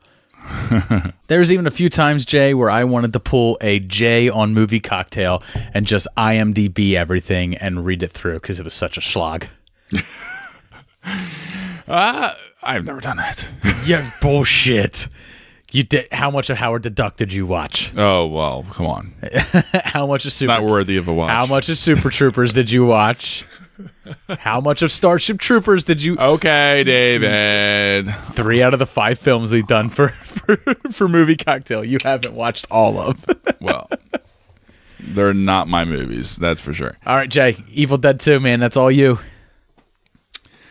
What can I say, Dave? Evil Dead 2, 1987's comedy horror shitfest. I'm going off on you. I'm going off on you when this is done. I kind of want to just have you mostly just defend it. I don't know. There is literally nothing. Not nothing. I can't say that. There were some aspects of it that I sort of enjoyed, and it's so bad, it's so funny kind of way. But it's a sequel, so this follows Bruce Campbell's character, not a sequel. Ash Williams. It is numbered 2, but he survived from the first one. Sam Raimi wanted to wanted to retell the story so much and wanted to take the franchise, wanted to take this film in such a different direction that he felt it necessary to market it completely differently, and therefore also retell the story of the first one, because this one was going to be so different than the original. So he knew that people who might catch the bug for this one, or might see marketing for this one and want to see it, would not have seen the first one. Plus, it's been 6 years since the first one, so he wanted to really get in there and basically retell the story of the first one, which is what the first 5 minutes of the film is.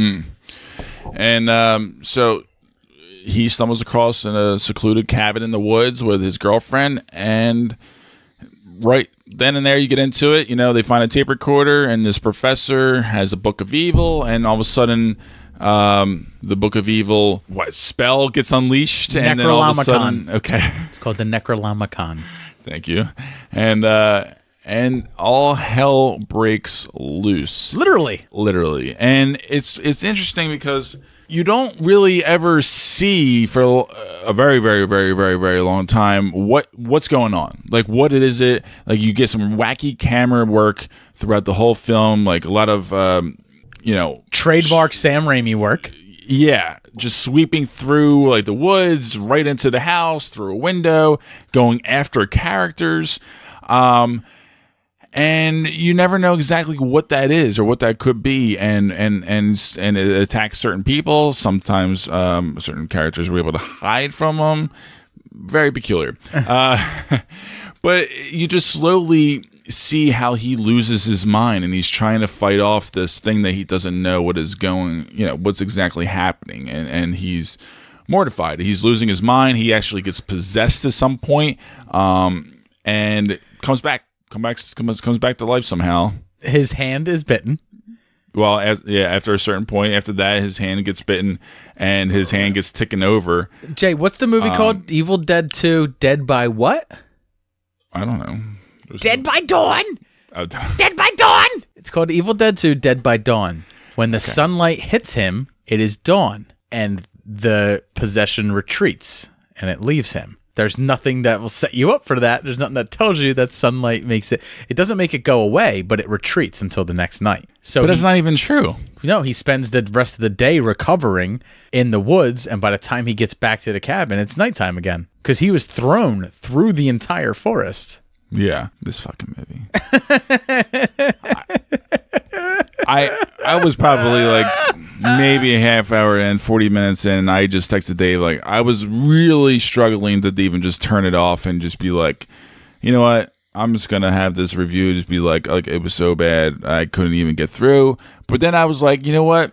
No, because I told you in the beginning of this is homework. I have to finish it. I told you that was a rule. You have to watch it in one sitting. You can't stop it. I didn't. I paused it just to text you because I was watching it through my phone, and I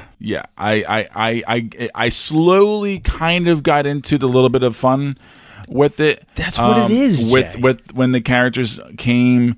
When all those random books and the moose on the wall started laughing at him because he started going wacky out of his fucking mind. Oh my god, that's that part of the I love that when he's laughing. And that's when I knew. I was like, this movie is so self-aware, absolutely self-aware and ridiculous. And Bruce Campbell, my god, his cheekbones, like his facial structure is like so vivid. Dude, like, how about his physical comedy when his hand takes over and he grabs the back of his head and he flips himself over and he's that was good. I was impressed with that. That was impressive. It's such a love letter to things like so over the top. Three Stooges is all over the place in this, man. It is all over the place. But like when the one creature's eye pops out and it goes right into the girl's mouth, that is straight out of the Three Stooges. There's a scene in the Three Stooges where a grape goes flying out and falls into some woman and goes into some woman's mouth. There's also the part where the monster starts choking on I think her name's Bobby Lee's hair, and it's like choking on and it swallows her hair. And the blood just spraying out of the walls. Yeah, this film almost had an NC-17 rating, so they had to go back and refilm that scene. And instead of all red blood coming out, it's why it's red blood, then green blood, then black that comes out. Yeah, because it was really bizarre. It would have had an NC-17 rating if it was all red. Oh, okay. That makes sense. I was wondering what the hell was going on there. Yeah, it's graphic. I mean, the blood is obviously really fake and tacky, but it was ample. I mean, it was just literally many scenes pouring, spraying, splattering everywhere. It's you know, I was talking about this with Kim on Friendsgiving, and you and other people. My sister, who's the one that showed me this film for the first time, which this film, the reason it's in here, I should say, is I watched this film with my sister Kim before I saw Evil Dead 1, before I saw Army of Darkness, before I'd seen a lot of classic 80s horror, before I had seen a lot of anything, really. This film started me down that path of nostalgia that I have now for these type of films. This film, I mean, even though The Thing is a far stretch from this, it's the reason I sought things out like The Thing, and the reason I sought things out like Alien and stuff like that. This film was that. Like, but that makes sense. It's such a spark for me because I loved it so much at first sight. I enjoyed it and such an immense level. Well, and it made me intrigued because we had a good conversation about, you know, we've talked about this before. You know, our listeners know I didn't really get into film and movies until around 2000, 2001-ish, I guess. And I saw movies sprinkled in, you know, through childhood. But I did see, you know, early Beetlejuice, Edward Scissorhands, you know, like Mars Attacks, you know, like the Batman, obviously, movies. I was into that quirky Burton-esque kind of feel. And I feel like as a kid, if I was exposed, because I was never exposed to these kind of movies or that movie kind of thing, and in general, like my family just never were really that movie kind of people. If I got into that kind of stuff, I could see myself being into it. Like if I was exposed to these kind of things in an early age, your exposure is it's so minimal. Right, but not only that, like when you first started getting into film, you got into the, you know, you got into the artistic aspect of it, and you got into you got into such high production quality and stuff, and you got into quality where I enjoyed watching a film like this because I liked seeing it. And then getting in so late, all you want to do is watch the quality stuff. You're not going to go back and watch. For me, I loved seeing a director like Sam Raimi do so much with so fucking little that it is practically an indie film in that, I mean, he had no budget. You know, the scene where Bruce Campbell, first off, the car in the film is Sam Raimi's car. They used it in the first film. It was the car that he owned as a 16-year-old kid. Destructed bridge is like the cheesiest looking, like weird tree formed. Zero budget. Yeah, and when it shows when Bruce Campbell is flying through the woods and he's spinning around and branches are smacking him and stuff like that, he is in the front of that brown Oldsmobile and he is being spun on a fucking mechanical apparatus that the special effects people attached to the front of that car and drove him. And the person whacking him with branches is Sam Raimi. Man, I hope Bruce Campbell has some doing so much with some points in the back end for this film. Little. He does. People love Bruce Campbell because of these films. Probably. That's probably why. I mean, it's such a... Because I never really knew the guy until, like, you know, I don't know. Spider-Man. He's in all three Spider-Man films. Oh, and this brown Oldsmobile also shows up in Spider-Man. It's the car that Uncle Ben is driving. It is such... Goddamn. It's such a thing that ties into Sam Raimi's life so much, and he fits in there. It's when you watch the things like the commentary and stuff like that you really dive deep into this film, and you really find yourself enjoying it when you're watching it because you know those little background things that are going on. You know, right. Like he talks about like the claymation of the girlfriend that wakes up and she's like, it doesn't make sense that his girlfriend just died the day before, but suddenly her body's all completely decomposed. She is creepy as shit looking. Yeah. There's also little things to love when his hand is possessed. There are many moments. There are lots of moments. And he cuts his hand off with the chainsaw. Yes. And he puts the bucket on top of the hand, and he puts a bunch of books on it. The book that's on top is A Farewell to Arms. Little things like that are what make it so good. And then, come on, when he goes and he builds himself the apparatus and he puts the chainsaw in his hand and he fires it up and he goes, groovy. You don't love that? No. No, How do you not love that? How do you not look at that and go, it's so cheesy and so self-aware that this is so fucking amazing? Or the fact when he's running through the house, that if you watch that scene slowly... I don't do cheesy very well, but when it's hard for me to enjoy a cheesy movie. When you said like that creepy camera turning and stuff like that, that's the demon moving around in its smoke form and stuff like that. I get that, I know. So when it chases him through the house and he runs in between the walls, if you actually look up in that scene, you will see scaffolding from the soundstage, and you might even see a crew member standing up there. Oh, that's kind of funny. Right.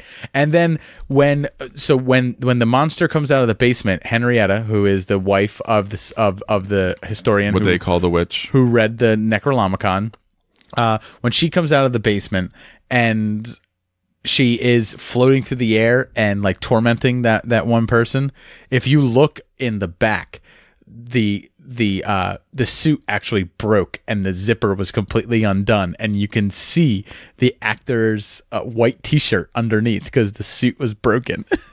Oh, that's funny. And not only that, who is in that suit? Sam? Ivan Raimi. Really? His brother.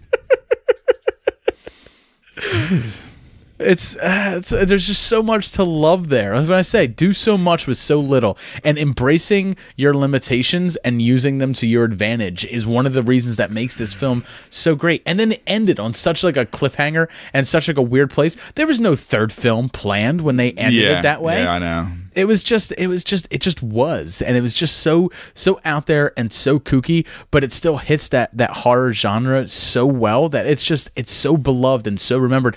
When I was on So I Married a Movie Geek with my wife, and we were talking about Big Trouble Little China and Escape from LA, she took the same stance you are taking now on this with Big Trouble Little China. So cheesy, so out there, so weird, and it's like that is a John Carpenter classic. I mean, that film it embraces its limitations and takes something that is extremely cheesy and knows exactly what it is, and is so self-aware that it does it in such a way that you can only laugh with it and love it. You don't laugh at it, you laugh with it, because the director is also recognizing those things too, and recognizing in its character that they aren't creating a character that exists in our world. They're creating a character that exists in their world. They're creating a cartoon character for you to love. Yeah, and I get that. I do.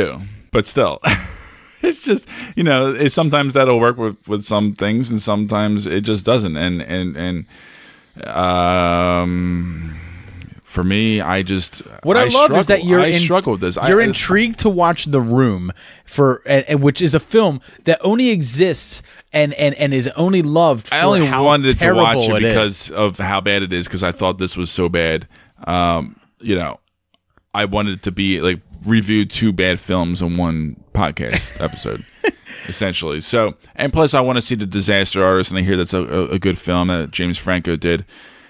You can watch. I hear you don't need to watch. Don't watch The Room. Yeah, you don't need to watch The Room in order to watch the movie. So if you can't laugh at Evil Dead, then you're not going to laugh at The Room. There's no way you're getting through The Room. And that's the thing; it's not even supposed to be a comedy. That's the funny thing about it. And but either way, I give this movie a D just for the sometimes enjoyable elements of it. A D because you are a completely irredeemable douchebag. Yeah. Well, this just wait till your next movie homework. I'm fucking you so hard. But like I said, homework. It could just be because of my upbringing in the movie world. But I won't announce it now. But you are getting a Japanese anime. You are getting a Pixar film. Yeah, this was supposed to be homework, and now it's turning into like, let's show each other our least favorite films. Because you fucked me with Diving Bell and Butterfly, so I am... fucked me with Evil Dead too. Hey, I didn't fuck you. I gave you a fucking piece of 80s horror classic. Like, I gave you... atrocious. It's not atrocious. Boo this man. Everybody, go on the Twitter, at JDShort009, and boo this man for not liking... I at least found things to enjoy and highlighted the things I enjoyed in Diving Bell and Butterfly. You are finding Evil Dead 2 irredeemable and with very little to compliment it on, when there's so much there that you can compliment it on. Not for me. Oh my God. Bruce Campbell, you can definitely compliment the film on that.